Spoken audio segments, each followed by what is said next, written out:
Welcome to Act 2 You're On. Join us weekly at our studio roundtable as Rhonda, Kate, and Linda invite spectacular guests to weigh in on staying sexy, vibrant, and healthy. Launch your next great act with authenticity and purpose. Summon your courage, superstar, and step into the limelight. So grab a coffee or a martini, and let's set the stage for a grand entrance. It's Act 2. You're on. Greetings, friends. I am Linda Ty, and I have the great pleasure of podcasting today with my two amazing A2YO co-hosts, Rhonda Garvin-Conaway. And I'm Kate Levy, and we are also joined behind the scenes by our talented producer, Kathy Carswell. And I am so thrilled to talk with Kate Beeders today. I happen to have been to a few of her really amazing weekend workshops, which are just packed full of incredible information and an incredible experience. And I have to say that Kate is extremely generous with what she gives to you. She's a breakthrough success expert, best-selling author, and speaker, has helped thousands go from stuck to successful with her proprietary system of mindset and strategy. She's an award-winning marketing professional. She started her career as a senior flight attendant, which is the ultimate education in customer experience and managing the unexpected. Boy, I can imagine that. We're hearing more and more stories about that these days. But I want to say to our listeners, if you're thinking about or you're in the process of launching your next great act, which I know our listeners are, you have chosen the right conversation to listen to. And as we like to say here on A2YO, one conversation can change your life. And I have to read this from your website, Kate, because I was so struck by it. If you're here, you are one of the knowers. You already recognize that a conventional wisdom isn't cutting it. And that's because most of what's taught in professional and personal development is based on transforming the conscious. Think positively, they say. Change your thoughts, they say, as though it's as easy as changing your clothes, right? But true success, lasting success, requires a much deeper recalibration, a subconscious rewiring of your mind that taps into the depths of your innate zone of brilliance. When you do that work, when you step into the mindset of a leader, you unlock a series of breakthroughs, culminate in a new level of income and impact. And that is really Kate Beeders' genius. Thank you, Kate, for being here with us today. We're really thrilled to be able to talk with you. Oh, thank you. I'm so excited. I just love sharing this information. I've got 3 of you to share it with. So, and however many people listen, I'm very excited. And thank you to you 3 and to Kathy, the genius behind the scenes. Thank you. And so, Kate, do you want to tell us a little bit about your journey, your path to getting to the flight attendant? Because we're talking about transitions here, right? And reinventions. Like, how does a flight attendant decide to be, how did you know that you could do this? Like, what made you believe you could do it and then be so successful at it? So things are definitely different than they were previous generations. My dad was a dentist. He wanted to be a dentist since he was like, 9, 10 years old. He just loved his dentist. It was one of those stories, like he put himself through dental school, walked to school 10 miles a day. That whole thing. Was a fantastic, fabulous dentist. Unfortunately, he passed away a few years ago. He went to Tufts, which is like the top dental school. And he was a dentist till the day he retired. Things are not that way. And I think with the beauty of for all of us, and especially we're seeing it even now with the pandemic, is that we can reinvent ourselves. Out of college, I became a senior flight attendant. And the reason for that is I loved marketing. I loved, what makes people do different things and all that. And I happened to connect with a fellow who was a VP at one of the top airlines. And he said, if you want to be in marketing, you got to learn ground up. He said, either be an agent or be a flight attendant. I said, I don't want to be an agent. So I became a flight attendant. And at that time, it was 1 out of every 800 applicants they accepted, which is at that time was harder to be a flight attendant than to get into Harvard, MBA program. And the beauty of that career, while I was doing it for a while, honestly, I thought I would do it forever because I loved it. The travel, the benefits, the pay was as much as any of my friends were making in my counterparts in their marketing jobs. And then the airline started having problems. And I ended up leaving. One thing I've always learned is that every time you reinvent yourself, it doesn't mean what you did in the past was a mistake. You take the good stuff with you.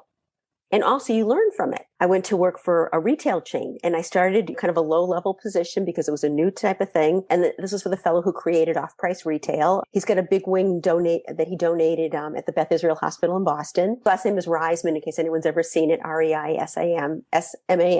And he's one who basically created off-price retail. And I went in kind of this low level thing. I took a pay cut to go do it. The man was a genius. I learned so much from him. And ultimately, in a really short time, I became a regional manager for his chain. And again, I learned so much. I learned about opening stores, closing stores, hiring people, letting go people, all sorts of things. I learned about buying merchandise and how to price merchandise, which Linda, you alluded to my events. How often do I talk to my clients about, charging what they're worth? Well, I learned that, years ago about when you get this shirt, what do you sell it for? What's the price that it's going to fly off the rack? And it's kind of the same thing, when I learned about what's a commodity, what's not a commodity. So all these things I've taken with me. And then most recently, before I started my business, I was a business development executive. I built a really solid book of business, learned how to overcome objections, sales conversations, how to get repeat business. Again, all the things I would be teaching entrepreneurs that they need to do, because I had to learn from ground up. And then when the economy tanked, my company merged and it was acquired, and I ended up looking for other jobs, similar type things. And sometimes you just kind of say like, I just don't do this anymore. And I ended up kind of quite accidentally starting my own business. I learned about this really cool mindset technique called EFT, Emotional Freedom Techniques tapping. And at that time, like nobody in Massachusetts knew what it was. I mean, when I talked about it, they thought it was like a freak. And, but on the West Coast, everybody was doing it. I learned about it. Between that and then my business background of strategy, I started learning more and more about mindset, about different types of mindset besides tapping. I also learned about neuroscience, which I now pull into my work. I've been on telesummits with, 500,000 people listening to me. Radio shows. I had a radio show with people like Jack Canfield on and Neil Donald Walsh and all the big thought leaders. And just because I just kind of stepped into it, but everything I've done previously helped lead me to that. So basically what I'm telling you in the long answer is I don't close the door. I don't sit there and say like, that's done. It's like, ooh, what goodies can I take with that and bring it into this thing, and so on and so on. I think that's why people like working with me so much, just because I have both sides. I'm not just total strategy, because a lot of strategy, honestly, you can look up on the internet and, Google it or read a book or whatever. There's a reason people don't succeed. And mindset is 90 or 95% of your success. I'm able to give people really good strategy for where they're at and where they want to go and help them with the mindset. That's when things blow up for them in a really good way. Many of us, and I know I have been one of those people where you learn those things, but you keep going around in circles and you're like, what is it? Why can I not get to that next level? And that is why I connected with Kate, because I felt that was what was happening in my life. And the tapping is really powerful and you're really good at it. I remember you saying that it's really important to be careful about who you go to for tapping, because talk a little bit about that. Sure. And let me just kind of explain for anybody who doesn't know what tapping is, kind of what it is. So the way I learned about it is I was on vacation in the Caribbean. How when you go on vacations to new places, you try new things. And I came out of this meditation class and the instructor had this beautiful voice, this Caribbean man, just gorgeous. Like you could just listen to it forever. I was complimenting him on the meditation. And I said, geez, if only I could stop eating ice cream. And he's like, what are you talking about? And I said, well, I live in Boston. And I was kind of being sarcastic. I said, Boston, we can get ice cream on every street corner, right? We used to be able to before pandemic. And plus we're open for ice cream year round. It isn't like, he said, I've just learned this technique. He said, can I try it on you? Like, sure, whatever, right? We're sitting out in the grass and, the ocean's nearby. And I'm like, whatever, right? Because again, on vacation, I don't care. He does this technique on me. I had no idea what it was called. I had as much interest in eating ice cream when he got through with me as I did eating my cell phone. I said, okay, this was really cool. I'll see you later. Want to go to the beach? And really didn't give it a lot of significance. Now, this was I started my business about 12 years ago. And at that time, Skype was really, really lousy. And this is before Zoom, as everyone knows. Skype was lousy. Skype used to constantly cut out. It was staticky. It was echoey. Not great. We connected through Skype. Anyway, the company that I was working for had just recently been acquired. And my boss had called me up and he said, look, all these things I promised you, because we're now being acquired, I can't do. And of course, I was angry, because that's why I went to work for him. It's just like, we're going to do all these things. And they were like deal breakers. And now they're not happening. So he said, come into the office tomorrow. Let's meet and we'll talk about this. I reached out to this guy on Skype and I said, look, I don't know what this technique's called. I have no clue how it works, what makes it work, but can you just help me? Because I have to meet with my boss tomorrow and I'm so angry at him. And I'm angry at the company and they're lied to and all sorts of stuff. And so, because all the negative emotions that we all feel when someone breaks their word. And I was just being really open how I felt. And he said, sure. And we did the technique. And like I said, we kept getting disconnected. We'd have to call each other back. It was staticky. It was just not so great. However, that being said, when we got through with my session, all my anger against my boss dissipated. And I just felt really calm. So I met with my boss the next day. When you're calmer, you talk slower, you listen more, your words are different. I met with my boss. I was calm. And because I was calm, everything is energy. So we bounce off each other. So because I was calm, he was calm. If I had gone in like, you never, and you promised me, then he would have come back at me like that probably. Instead, we're both being calm. And he's like, Kate, we don't want to lose you. What can we do? So I'm like, well, give me more vacation time, give me more money. So he's just like throwing things at me. And then we ended up leaving the conversation and we both were really happy. He was happy I didn't quit and I was happy I didn't quit.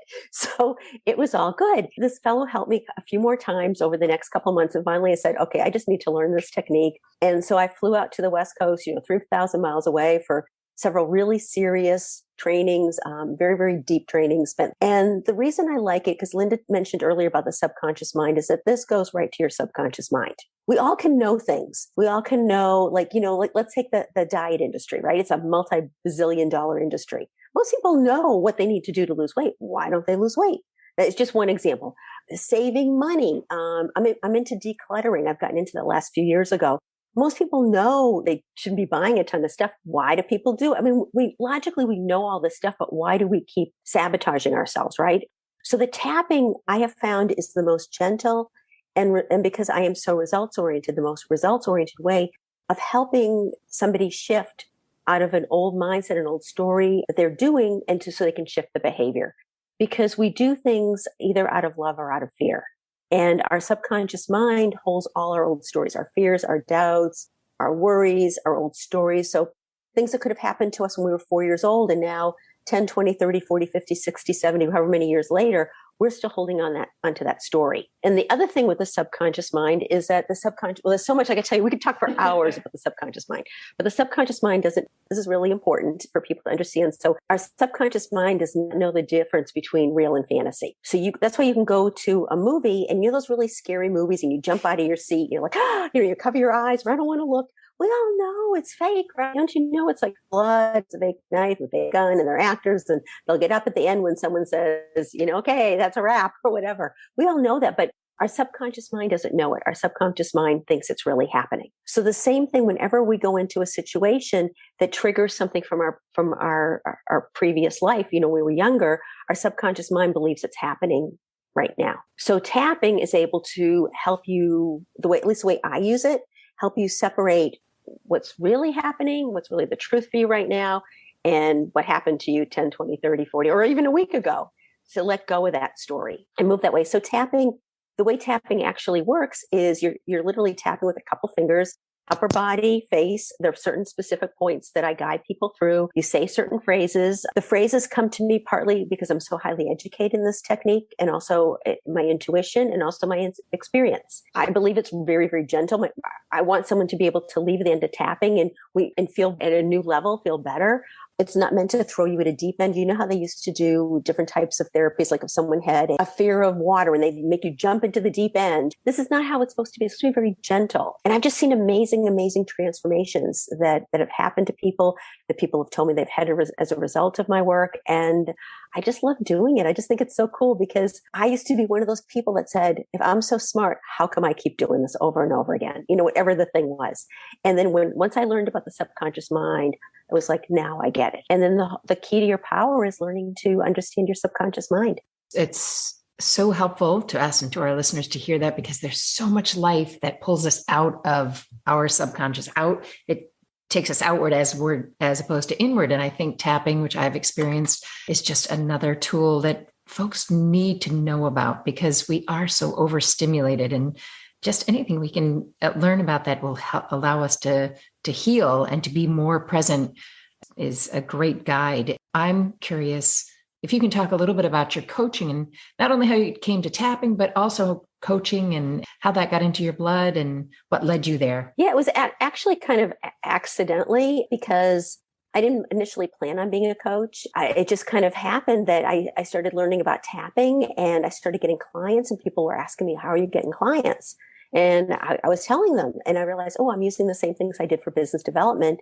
And then I said, gee, maybe I should do a business with this and start charging. So it was really quite accidental. But like I was saying earlier, Kate, because I have the work background, if I was just tapping my clients would not have the same results. It's because I understand both sides of it.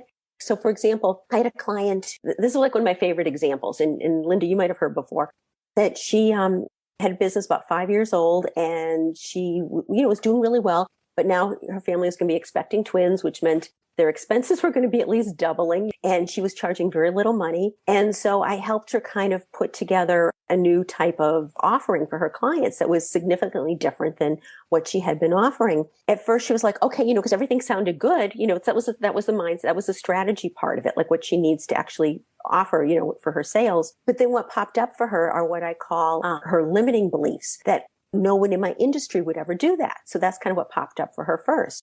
So then we did tapping to kind of help her work out that it really doesn't matter what anyone else in the industry is doing. And plus, how does she know not everyone in the industry is doing that? So once she became aligned with that, then she felt more comfortable with, okay, now I'm okay to proceed with this and, put it on my website and things like that. But then all of a sudden she got the deer in the headlight looks, which happens to everybody. And she said, but my clients will get mad at me. And so this is what's called a core belief, how we view ourselves.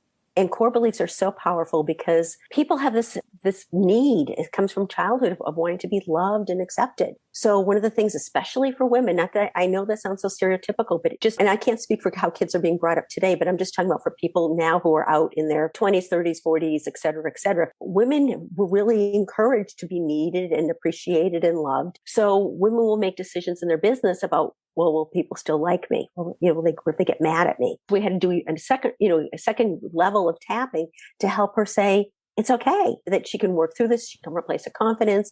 The people who really do like her will continue to work with her. And those that don't. But she'll attract all new people who do love her. And, and she did. My coaching, to answer your question, Kate, I kind of combine both strategy and mindset. It's like, where does a person want to go? And what's the strategy that needs to happen? Okay, so what are the blocks holding you back? And that's where we do the tapping, because I can give them action steps. Inevitably, the blocks are going to show up. So that's why, having that, it's all about preventive care. So what can we do to stop this stuff from holding you back? Because it will. People will go ahead and they'll want to charge more money. And then the first person who says, oh, that's too much, they're like, see, I never should charge that. So how do we work through all that and instead of making it that person's story? I think that's incredibly valuable to hear, especially with our audience. There are many people out there who are toying with the idea of doing their next great thing. And perhaps that's honing in on their creative work, or that's doing a passion project, or it's starting a business and being an entrepreneur. And they walk into the experience with these beliefs. So many are often connected to the amount of money we make and how we charge and our values and thinking around money. If folks out there right now are tuned into this conversation, can you give us a quick bit of advice or consultation and coaching around that extends in a little bit of a different way than you would employ with the tapping? What kind of things might you encourage people to do to coach themselves around those limiting beliefs if they encounter them, around how to charge what they're worth and do this great thing and it has value to the public? A couple things to think about. What would you do if you knew you would not fail? And I think if anything else, the pandemic has really taught us that this is the chance. Get out and do it, because truthfully, nobody's going to judge you. It's the pandemic. So if it doesn't work, it doesn't work, right? You just blame it on the damn. Is it okay to say damn? Oh, Kathy doesn't like X me out. You just blame it on the pandemic. And so it's a perfect time to do it. And the other thing too, part of my big teaching is always about getting people to show up in their zone of brilliance.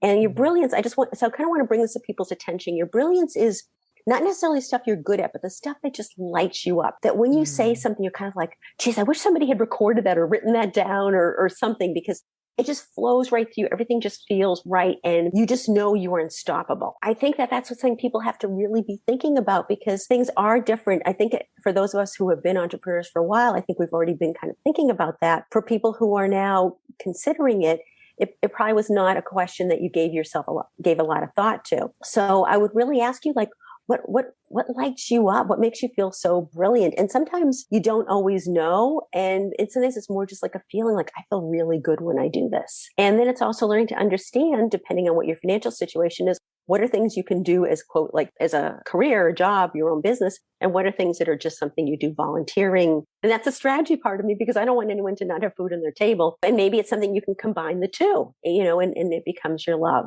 What you want to take a look at then is back to that first question, what would I do if I wouldn't fail? Right. And then, so what's holding you back? And that's when you want to like list the stuff, because from a neuroscience perspective, if you can get the stuff out of your head and actually write it down, it takes out some of the power of it. Instead of it being this big, huge, scary monster, it's all of a sudden just a bunch of words on a piece of paper. And then once you list these things, then you want to look at them like, so what are things I can do myself? Maybe it's something you can do yourself. Maybe it just means getting up an hour earlier every day, or something that's something you can do on your own. And maybe it is something you do need to hire an expert. But then you can kind of actually look at those things and just say, okay, so where do I need to start with all this? You were saying earlier, it just really, really struck me, the learning skills, setting goals, all that. The reason that it doesn't work if you're not also going within is because the old story, I love how you describe that. I'm not enough, or I'm not this or that. It's still there. So it's going to hold you back, but you're not conscious of it because we're not thinking consciously about our old story. So that just had to say that's just really, really powerful to me. And I imagine that a lot of our listeners are feeling the same way. And so it feels like the work that you're doing so important, and tapping is one piece of it. I know there's more to it than that. You are really good at tapping. And I know that you did it at the seminar with all of us, and I've done it with you individually. It's an incredible experience. It's empowering. And I know we're not only talking about tapping, but it's just getting into that subconscious mind is so important. It's so difficult to do if you don't know how to do it. And I think you need coaching to get there. You absolutely do. Because I'm considered one of the top experts in tapping. I work with a tapping coach, because there's things I don't see about myself. And that old expression, you can't see the tip of your own nose. You need someone who's going to kind of call you out on something, or say something, or say, your voice just changed. Like, what was going on? Or what about this? Or, for me, I'm so highly intuitive that I'll pick up on something. I'll say, you didn't say it, but I just keep hearing this. And that's what you need it. And the point is that we don't want to stay in the stories, because our subconscious mind thinks having that story is protecting us. Our subconscious mind is there to keep us safe. It doesn't understand what really keeping us safe means. So it might think, oh, gee, if you never make that cold call, you'll never get rejected. So I'm going to keep you safe by never letting you make that cold call. However, if you don't make those calls, you're also not going to get the business. Kind of a very immature mind as well. So it's about learning to take control of that and understand when it is coming from your subconscious mind, and how to start shifting all that. I have to say too, I love that you use the example of the movie. I've never really thought about it that way, because it is true. It's all fake, and there's cameras all around them, and they're going to get off the set pretty soon, and they probably filmed it like 50 times because they didn't say the words right, but you're still like so scared. And I find if I can't see scary movies, I don't like to, I shouldn't say I can't, but I don't like to, because then I dream about it, and then I start thinking about it, and then I start feeling anxious about it. I can't sleep. Then you need tap. Like, my goodness. Yeah. Like, what is wrong with me? It's just a movie, but that makes so much sense. My subconscious mind is going, oh, that could happen. Oh my gosh. So that was a great example. Well, they're fake. Have you ever been to, like, I don't know if they still do it, but like the Museum of Science and some places, like, they used to do those 3D movies, feel like you were in a roller coaster or something, but I love those. I don't, because I sit there and I'll go, because it'll go like this, right? And you feel it dive, and I'll look down at my chair because you see it on the screen, and I'll be like, okay, I know my chair is like glued, or however they do, to the ground. I know my chair is not physically moving, but why do I feel like I'm moving? And it's a subconscious mind. It's just going on the ride. Thank you for outlining all these things, the power of the mind in the way that you have. They're amazing. Yeah. And that's really so cool. Once you understand about this, it doesn't mean you're going to totally never have a story again. That's not really true. However, you start eliminating some of those stories, or you start making choices of what story to keep and what story to, like my expression is, it's time to return that old story to the library and write a new one. My big messaging, and I know you guys are going to ask me about a nugget, and I'm going to just give that nugget now, so I hope it's okay, is that it was the perfect timing. Kate. She's so intuitive. Well, I'll tell you, I am a great manifester. It's not about the actual end result. It's about enjoying the journey. So this really applies to people who are thinking about starting something new, is that it's not about making that $1 million or $50 or whatever it is. That's not really what matters. What matters is how you're enjoying the journey. And that really is bottom line, because for people to sit there and, and just totally focus on the end result, which is a very corporate mindset, right? That's what I came out of corporate. It's all about the goal. And once you get the goal, like I close multi-million-dollar deals and they'd be like, great, what are you going to do for us next? You don't even get the moment to enjoy it. It's really, one thing I've really learned in my business, and I really emphasize with my clients, is like, enjoy the journey, right? And if you don't enjoy what you're doing and who you're associating with and who you're working with and what you're doing, there's no point in it. The end result doesn't really matter. Enjoy the journey. Enjoy the journey. I love that. Hear, hear. So I am the unfortunate timekeeper. But before we go, we'd love to hear what's next for you. So I am doing a lot of speaking, even though we're in this pandemic world. I belong to a big, huge speakers bureau with people like Susie Orman and Damon John and Steve Wozniak and people like that. And so doing a lot of stuff with them, and also going into a lot of corporations and teaching workshops on goal setting. And they're finally opening up more to mindset and all that kind of stuff. So it's kind of fun to be able to share with them, teach them all about that stuff. And then to kind of backtrack a little bit, I'm doing more of a couple things I started doing when the pandemic first happened, and I saw all people giving, like making masks and all sorts of stuff. And I'm like, what can I do to give back? I don't sew. I don't want to know how to sew, but I knew how to teach stress reduction. And so I started offering hospitals workshops on stress reduction. And this was like last April, May, June, July, August. Remember when everybody was so short staffed and things were just insane? No vaccines, everything. And they were working a zillion hours. So I would do Zoom presentations for them, and we'd include tapping for them, at the end and everything. And they loved the tapping because that was my way of giving back. That's something that is important to me, as well as I said goodbye to my almost 17-year-old Cairn Terrier this past March, Callie, and she was my heart. I used to call her my heart outside my body. And I created in her honor the Forever Callie Project, which is resources to help people who are either taking care of a senior dog or have said goodbye to their dog, where I'm always interviewing people like experts, like who talk about cancer prevention in dogs, and chaplains, talk about dealing with anticipatory grief and all sorts of things. And then recently I just helped rescue 24 Cairn Terriers. Something that's very important to me is being able to also follow my passion. And this is my passion, is being able to give back to the dogs. Oh, that's really beautiful, Kate. Really beautiful. Thank you so much. I'm sad that our time, we could talk to you for hours. We could do several episodes talking to Kate Beeders. And thank you for your generosity and your kindness for spending time with us today. And thank you for your incredible wisdom. Thank you so much. Thank you for having me. I appreciate it. And I hope people got some insight. And can I just share my web address and all that? Yes. Oh, so that's exactly what we were going to do. Do it. Then I'll let you do it. So much better if you do it. I'll let you do it. So. Oh, no.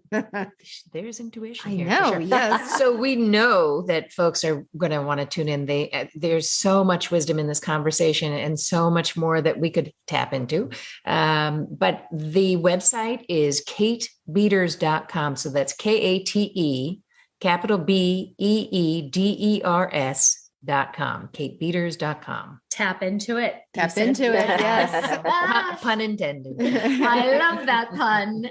But this has been a brilliant conversation. Thank you, Kate. And of course, a special thanks to Kathy Carswell, who is our producer behind the scenes, making the magic happen. Absolutely. And so it is left for me to say, go forth, be brave, live well, and do good. It's Act 2. You're on. Act 2 You're On was brought to you by Act 2 Share Our Stage. You can find us at a2yo.com and also on Facebook, Instagram, and LinkedIn. Please listen and subscribe wherever you find your podcasts. You can support us using Patreon. Thanks for listening.